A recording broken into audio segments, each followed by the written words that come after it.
நாட்டை உலுக்கிய எல்ல வெள்ளவாய பேருந்து விபத்தில் உயிரிழந்த எமது உறவுகளின் ஆத்ம சாந்திக்காகவும் விபத்தில் காயமடைந்து உயிருக்கு போராடி கொண்டிருக்கும் உறவுகள் சீக்கிரம் குணமடைய வேண்டியும் விசேட கூட்டு பிரார்த்தனையொன்று இன்று லிந்துலையில் ஒழுங்கு செய்யப்பட்டிருந்தது. இந்த நிகழ்வில் தோட்ட பொதுமக்கள், இளைஞர்கள், அறநெறி பாடசாலை மாணவர்கள் உட்பட பெருந்திரளானோர் கலந்து கொண்டிருந்தனர். பொதுமக்கள் உயிரிழந்த உறவுகளுக்கு விளக்கேற்றி மலர் தூவி அஞ்சலி செலுத்தினர்.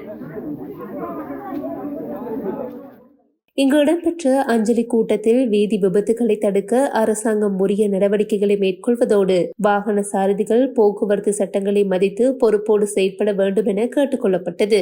சாரதியை நம்பித்தான் நாங்கெல்லாம் பயணிக்கிறோம். சாதாரண பொதுமக்கள்ல இருந்து எல்லாருமே சாரதிகளை தெய்வமா நம்புறாங்க. ஆனா சாரதிகள் இன்னைக்கு செல்போனை கையில வச்சுக்கிட்டு கவனஈனம் காரணமாக பிரேக் இல்ல, இல்லாட்டி வாகனத்துல நிறைய பழுதுகள் சாக்கு போக்க சொல்லி இன்னைக்கு பல உயிர்கள் அதனால சாகுறாங்க. இன்னைக்கு கூட நாட்டுல தொடர்ந்து சமூக வலைத்தளங்கள் ஆக்கிரமித்திருக்கிறது இந்த விபத்து. தயவு செய்து சாரதிகள் இனியாவது கவனத்தோட பஸ்களை அல்லது வாகனங்களை ஓட்டி செல்லணும்னு கேட்டுக்கொள்றதோட அரசாங்கம் இவ்வாறான விபத்துக்கள் நடக்காமல் இருப்பதற்கு தகுந்த நடவடிக்கை எடுக்கணும். நிறைய சட்டங்களை உருவாக்கணும்.